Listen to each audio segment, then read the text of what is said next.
It's another Manly Monday, and this Manly Monday, yep, we're going there. We're going to talk about patriarchy and whether we need a new term to replace it in terms of discussions about this topic. And that's why Slimer's going, like, no, don't touch it. But we are, because we need to. Because did a thing, we have a Manly Monday channel on my Discord, which you can join if you become a Patreon or do coffee support. But basically the thinking behind it, we had to confirm you're a real person. So you have to come through something with a credit card so we can, prove you are you and not just some troll trying to infiltrate. And that is not paranoia. It's just my life. But it also creates an environment where we can actually have frank conversations about this stuff, because these are guys on my Discord that skews the sample size to guys who enjoy content like A Gamer's Guide to Feminism and Lady Bits and content that definitely has more of a feminist slant. And so this is a good group of guys to ask if the term, like how they respond to hearing the word patriarchy and whether this is a useful term to use, or what might be a better term.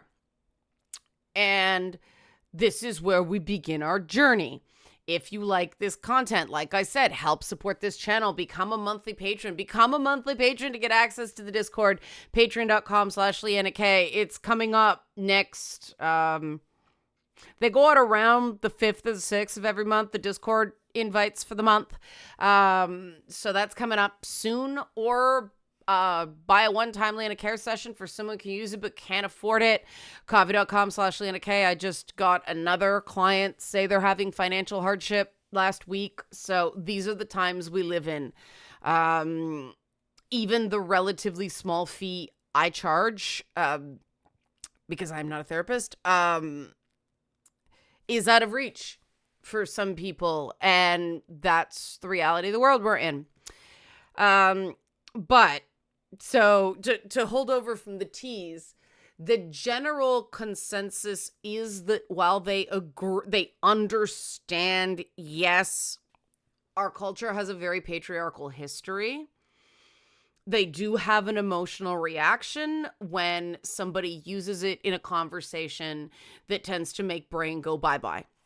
And these are people who, like I said, are generally sympathetic to the whole idea, don't deny that there is some definite bias, lingering sexism in our world, but the way the term patriarchy is used, they hear it in conversation, brain goes red flag. Totally fair. So let me break down part of the problem, because the first part of the problem is that no one can really agree on what patriarchy means. Yep, the problem's that bad. So if we start with the straight up dictionary, like Oxford Dictionary definition, can't speak. Patriarchy, noun, a system of society or government in which the father or eldest male is head of the family and descent is traced through the male line. And everybody's going, no, that doesn't describe our world in North America right now. No, that doesn't work. Okay, next. A system of society or government in which men hold the power and women are largely excluded from it. It's the largely excluded from it, which will make a lot of people go, right? Marjorie Taylor Greene, Lauren Boebert, AOC, Nancy Pelosi, Hillary Clinton ran for president, didn't win. Some people would say that proves patriarchy, but Kamala Harris is VP. So the largely excluded from it part doesn't fit the dictionary definition. A society or community organized on patriarchal lines. What does that mean? Patriarchal. Oxford Dictionary. Relating to or characteristic of a patriarch, or relating to or characteristic of a system of society or government controlled by men.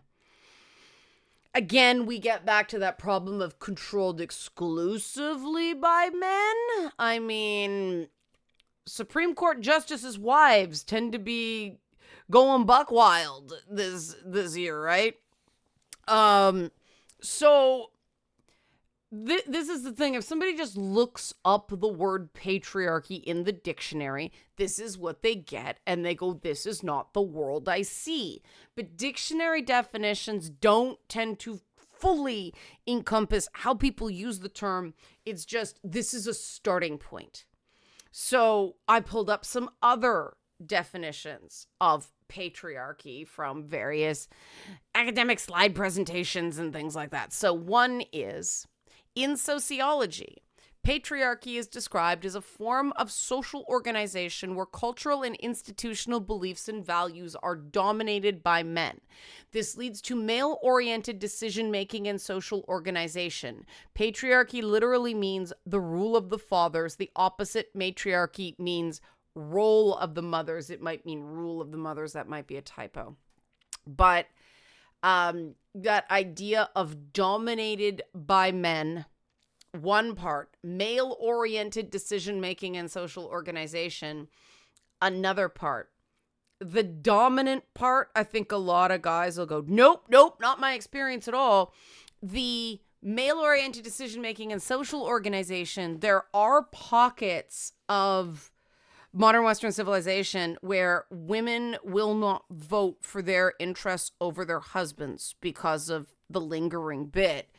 And is this male-oriented decision-making, or is it his job brings in more money, and if he doesn't have a job to give himself a sense of identity and self, he's going to be home drinking all day, right? Is this a male-oriented decision, or is this just a pragmatic, I want to keep the peace at home? Because a big part of driving the white opioid epidemic is loss of sense of self because, when the coal mines closed, they retrained women as nurses. It didn't have to be women, but it ended up being that. And men lost their sense of being useful and a provider and fell into addiction. So again, we're closer to something going, okay, I can kind of see it. Men are less likely to take parental leave than women. Is this a male-oriented decision? Or is it just gendered social roles that aren't helping or working for anyone?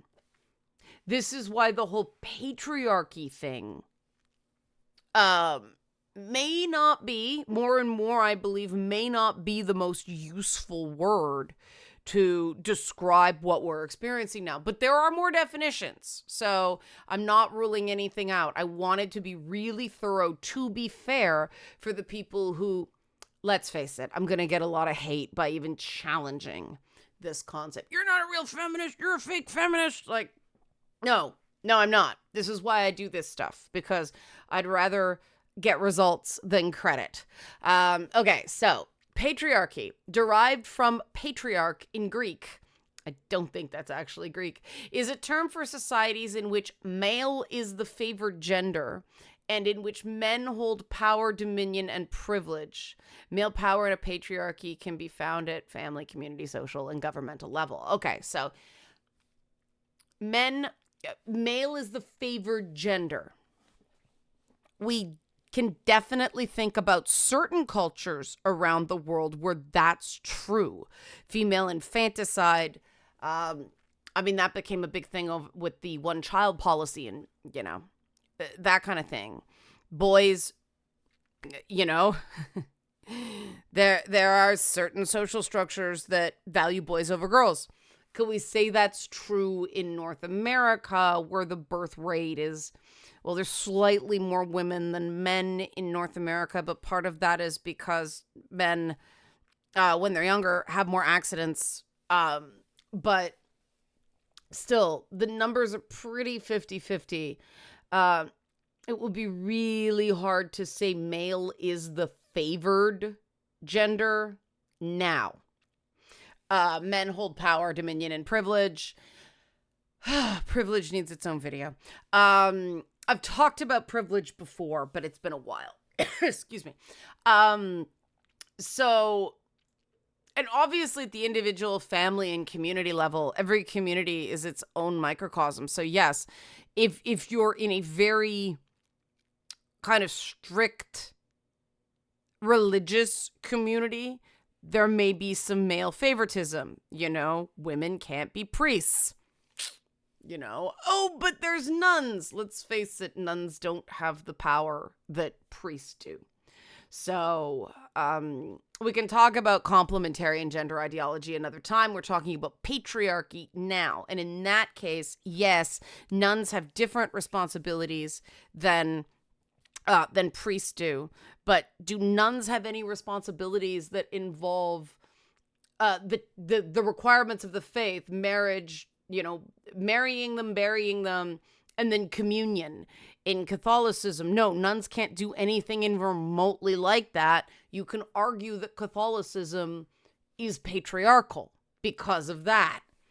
You could argue that any religion that deals with the Son of God without daughters of God has an issue. The religion I practice, Judaism, has matriarchs and patriarchs. There's 4 matriarchs and 3 patriarchs. A lot of jokes are made about that. And it's not that the society that the Torah described wasn't intensely patriarchal. Is the faith patriarchal? Well, certain things you could argue are.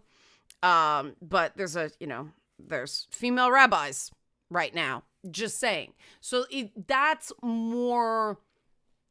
obviously there's far less of a patriarchal structure there than men can be priests and women can't, right? Not to say that Catholicism can't be a beautiful faith for some people. I'm not saying that. And everybody has a different relationship to their faith. These are examples of how some things, very simple, we can point to something and go, yeah, that's pretty patriarchal. You can argue whether that's a good thing or a bad thing, but yes, patriarchy fits with women not being able to be priests and priests having a lot of power in a church. Some, Protestant denominations came up with the idea of church elders and church groups that aren't just the pastor to try to overcome this issue and still not let women be pastors. There's the Protestant end of the whole thing is tearing itself apart over these questions. So there's still some utility there, but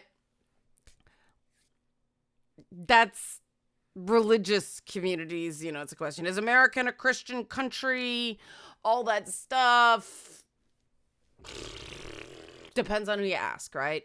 That's the thing. It's a mushy definition that still doesn't fit in a lot of people's day-to-day experience. And remember, this is about whether patriarchy is useful as a discussion terminology as opposed to whether it is ever true, right? Okay, so another patriarchy definition: a social structure that perpetuates traditionally masculine attributes at the detriment of traditionally feminine attributes. And there's a much stronger case to be made for this one. Bullies get ahead. Bravado gets ahead. Be strong, be strong. We want our leaders to be strong, not nurturing, right? We can make a really strong case for that. However, there's been a lot of manipulations of this because, people will still give lip service to strength. There was a beautiful moment in last week's episode of The Boys. If you haven't watched it, skip ahead 20 seconds. I'll wave when I'm done talking about it in the video. Okay, so just mute it for now, let it run, and I'll wave when I'm done. So there's a moment where Huey's mother comes back, this central core soul wound in Huey's story from the beginning of the series. Huey's mom comes back because Huey's dad is dying. And there's a confrontation in the hospital room, and she shuts Huey down with a single phrase: "Don't yell at me." And he just, and it's this moment. And that is where this whole idea of masculine attributes to the detriment of traditionally feminine attributes falls apart for me, is that we give this mixed message. Okay, good. I'm done talking about the spoiler. That we talk about strength, we talk about toughness, but don't you dare raise your voice. And this is something that's happened in my lifetime. This is something I still struggle with, because I came up in a time where sometimes you have to get yelled at. And did anybody like it? No, I'm not saying it was better. It's just different. That masculine attribute of aggression. I mean, don't forget, I was an adult by the 90s with stuff like The Man Show. I mean, I did a show that navigated that whole issue of, lad culture or guy culture, and how to thread the needle of, yes, men like this stuff. Is there anything wrong with men liking women in bikinis? No. It's all the other stuff. It is that perpetuating masculine attributes at the detriment of feminine attributes that I didn't want to perpetuate. And I think I succeeded more times than I failed, but sometimes I did fail. I was overruled. And sometimes I just make mistakes. Sometimes I look back at stuff then and it's like, okay, I would have done that differently today, but we all learn and mature, right? But, an example that I encountered recently, and it's a woman saying this thing, and this is where it gets really messy, and why the whole patriarchy thing. I do think that the idea of very rigid masculine attributes and feminine attributes, and woe onto those who defy those kind of Overton windows of gender, right? I do think that's a very real thing, and I think we do better talking about that, but more on that in a bit. Stalker-chan has come back again, and somebody sent me this thing she posted on Tumblr trying to talk about how somebody was saying, I think she used to do porn, and this is why, oh God, I'm like the only woman who reads A Court of Mist and Fury and goes, man, they're being real mean to Rhysand, calling him a whore again and again and again. And I talked about this before, but that's because, she did porn.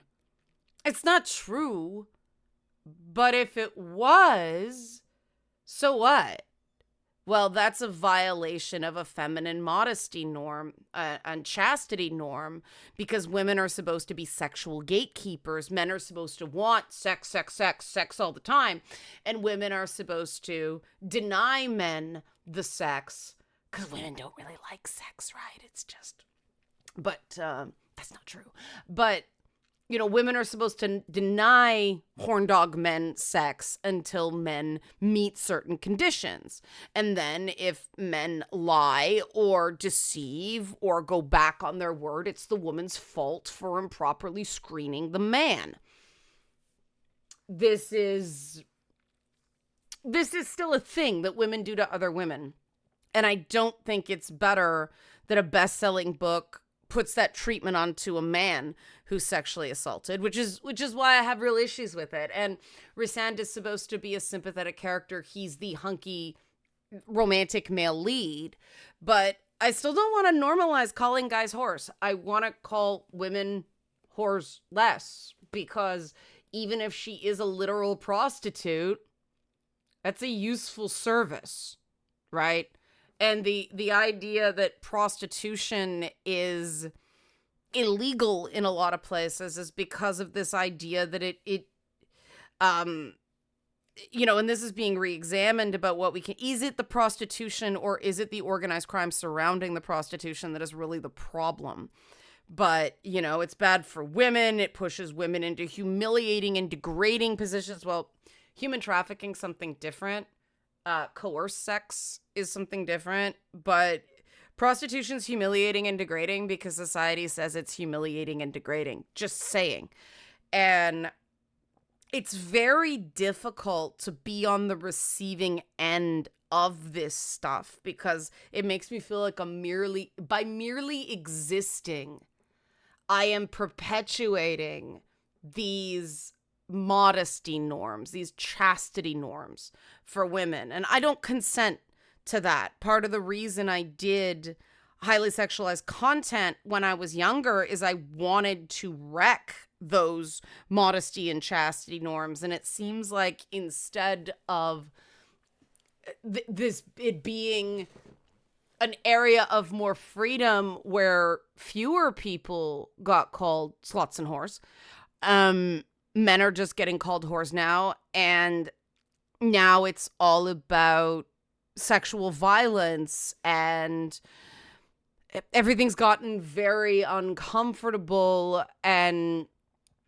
trust has hit rock bottom between men and women.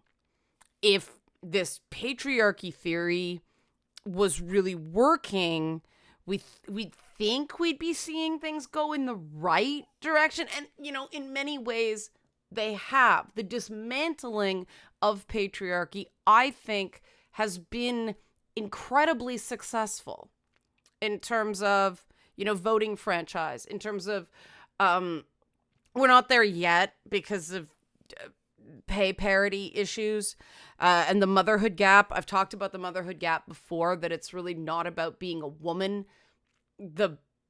Your career takes a shit if you want to have a kid. Though in some areas like entertainment, women are still paid a lot less than men for the same jobs.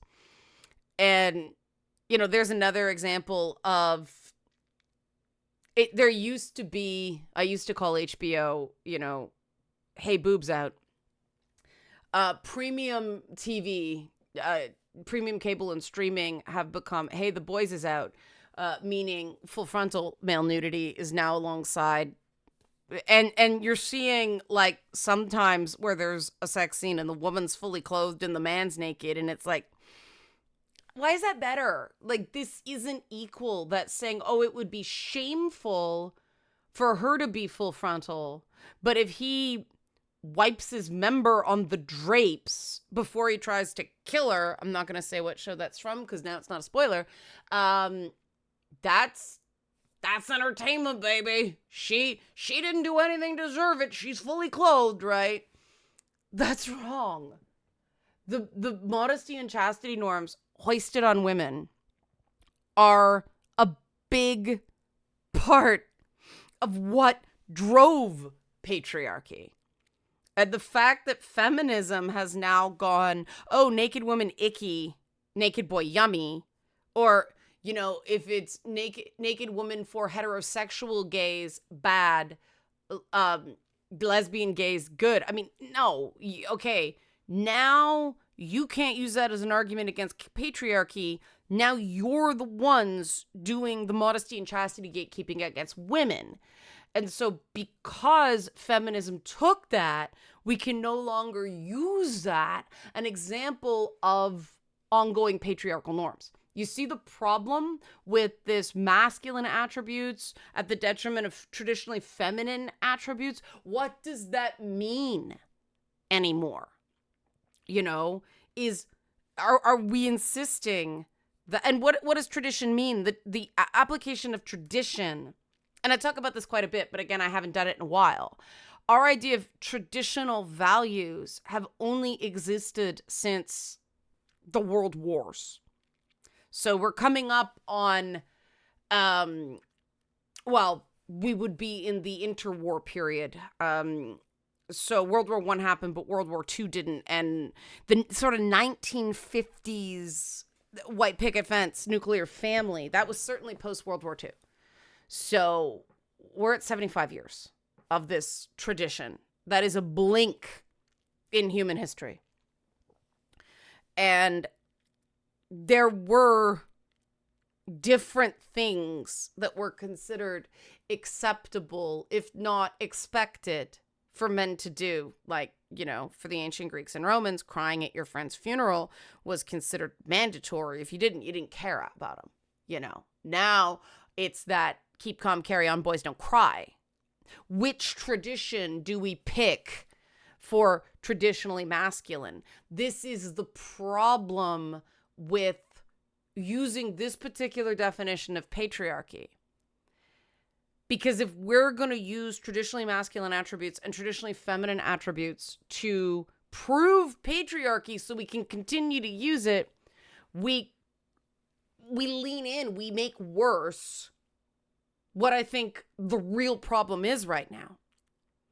That in terms of traditionally feminine attributes and traditionally masculine attributes, both are sort of seen as virtues in their own way, but there is much more social stigma when a man tries to adopt traditionally feminine attributes than if a woman adopts masculine attributes. And the problem is that pop feminism perpetuates that every time they insist that She-Ra must wear shorts, right? That is male coding characters because feminism is saying masculine attribute better.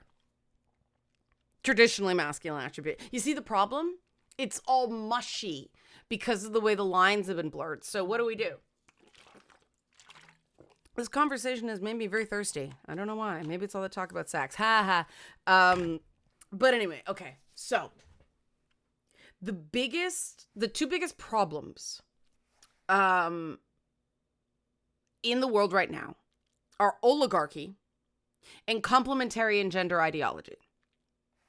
And oligarchy, for people who don't know, means a small group of people having control of a country. And we normally hear it about Russian oligarchs, right? But the English aristocracy of the 19th century, for instance, was also an oligarchy. And we're seeing society slide back into pre-New Deal, pre-Depression norms in terms of that. Oligarchy is a much bigger issue right now than patriarchy.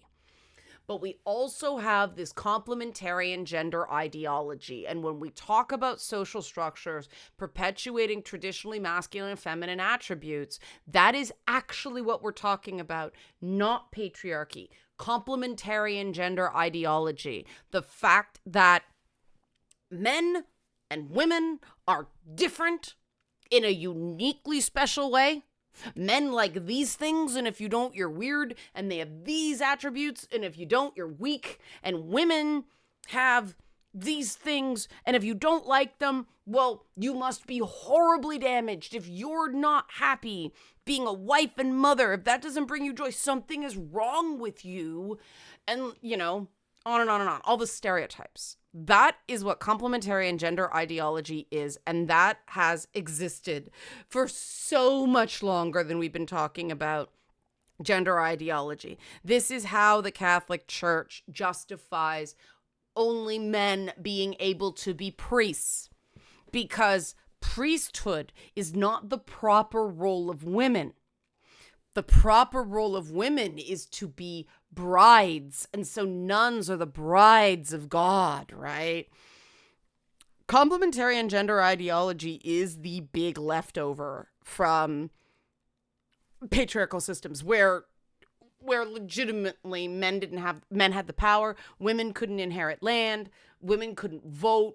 The idea of keeping your money from a job. No, hey, we needed the first wave feminism to go, no, women should be able to keep the money they earn. You know, it shouldn't be divvied out to their husbands and fathers. And no, you know what? Women should be able to vote. They're not sufficiently represented by the opinions of their fathers and husbands and sons, right?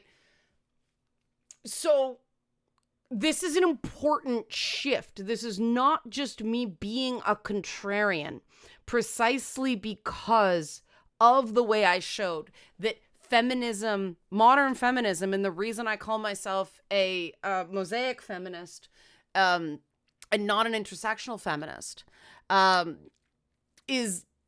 well, I mean, first of all, intersectionalism's been ruined, and that makes me sad because I thought it was actually a useful analytical tool. But putting She-Ra in shorts doesn't make things better for women. It just says man clothes better. Because we all know what that is. You can't be strong in a skirt. You know, even though, like, let's face it, we all own bike shorts now to wear underskirts. And that's fine. But why do we have to see She-Ra shorts then? Right? Not just that it's unflattering for people like me with fuller legs. Like, bike shorts, I did my time in the 90s.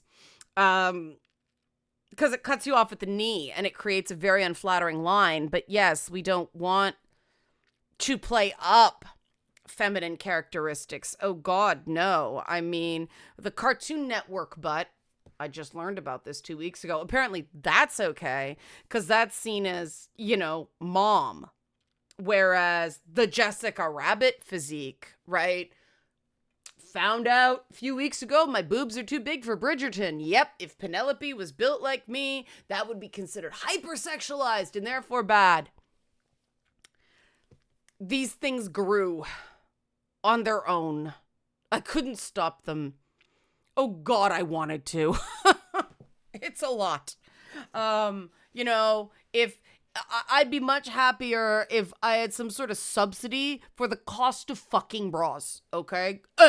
Anyway, this is not putting traditionally feminine attributes on par with traditionally masculine attributes. This is saying everybody can do the male attributes, but if men try to do subversive gender performance and do things like women, oh God, then the J.K. Rowlings of the world, the TERFs of the world are going to go, nah, you're predators and you're weird, nah, you're dangerous, right? That's making masculine attributes seen as better than feminine attributes. So what the attempts to smash patriarchy are doing now is smashing traditionally feminine attributes. This is not how we win. So, I maintain, as somebody who, I mean, I go by tomboy on Two Men Talking, right? I have no reason to fight this shit. You know, I could get a breast reduction and be done with it. I want to fight this shit because of people like Song, W. Erickson, Calidus Chronicles Volume 2, out now. I am trying to understand the romance genre better, hence reading A Court of Mist and Fury, for Song, to understand her perspective, to validate the girly girl stuff, to balance traditionally feminine attributes with the traditionally masculine attributes that I happen to have, because apparently Resend is my only inner voice that doesn't have a beard. I got one. But I benefit from this stuff now. I only wear my hair long because I'm too lazy to cut it more often. That's expensive too, man. That's freaking expensive. But I'm not gonna abandon my girly girl sisters because I benefit from the current trends. Fuck that. Precisely because I am kind of aggressive. And I come by it honestly, you know? And that doesn't mean I don't have that kind of kindness. I wouldn't really call it nurturing, but I do care about people. The way I care about people tends to be more paternal than maternal. It's a lot less there, dry your eyes, and more, how we gonna fix this? You know, how we gonna roll out like the Autobots? And it's a lot more, you will not separate me from my friends. You will have seen a lot of that on Twitter lately. But because I actually believe in equality, and because I actively believe in setting an example of, hey, we need to do things that in the short term might inconvenience us or deny us a temporary advantage. But long term, it's actually better to take that hit, because then we don't have to hide the parts of ourselves that don't conform. You know, we need to question why people freak out about who wears a dress, right? We freak out about who wears certain types of makeup, wears certain hairstyles, why we terribly care what bathrooms people use. Because, you know, again, look at human history. There was a long time we didn't have the bathroom format of now. These are all social constructs, right? And I will take the hits short term, because people may not know. I used to do pinup modeling. I was one of the models in Battle Station Specific. So I did that to try to understand femininity, which is funny because I was pretty good at it. But it was always costume. It never really felt like me. But I could do that. I could conform. I don't want to be. I want to be my fucking self, you know? This is why I can't stand that you're fat, you're ugly. Like, I don't fucking care. I want to just have opinions. I don't want to do that stuff. It's not me. I love it when Song does it. I totally support her. It's fun to do every so often, but fucking shit, that was a character. I was acting. It wasn't me. Fuck. And because I hated being forced in that box, and I was part of the production team that did it, because the idea of being hyper feminine on Ed and Red's night party made sense as, you know, matching energy of this is a very boy space. Let's go ultra femme. Let's go full pinup and just smash, right? Let's go. Let's judo it. But again, that was me injecting traditionally feminine attributes into a male space to show that they are equal and women are not weak and women don't have to be shoved into female-only spaces for our own safety. That I do think gender, we all benefit from gender being more mutable, these traditional attributes being treated as, yes, we acknowledge the tradition. They are not natural. They are not normal for men and women inherently. They are enforced. We are trained to follow these rules, to perform this way, to fit in. Now, some people like it, some people don't. And I think that the people who don't, that's where innovation comes from. People who see things different ways. We want the freaks, the geeks, the misfits. That's where the new ideas come from that propel us forward. And there's a reason that usually through history, the points in time where gender norms are more rigidly enforced tend to be less inventive. We tend to get less social innovation and technological innovation, and then periods where gender roles are inverted. I'm just checking one fact, so bear with me. Where gender roles are looser, they're periods of huge advancement. I mean, look at Britain under Queen Elizabeth I and Queen Victoria, right? And Queen Elizabeth II. Right when Elizabeth started, you know, Charles was coming up. Britain went to shit, like Brexit, right? But, I mean, like, Elizabeth I, baller period for the UK. The Victorian era, there's a reason we still associate it with adventure and scientific experimentation, right? And everybody knew Queen Elizabeth was the bomb, right? But these are women who smashed patriarchy, right? It's good for everybody.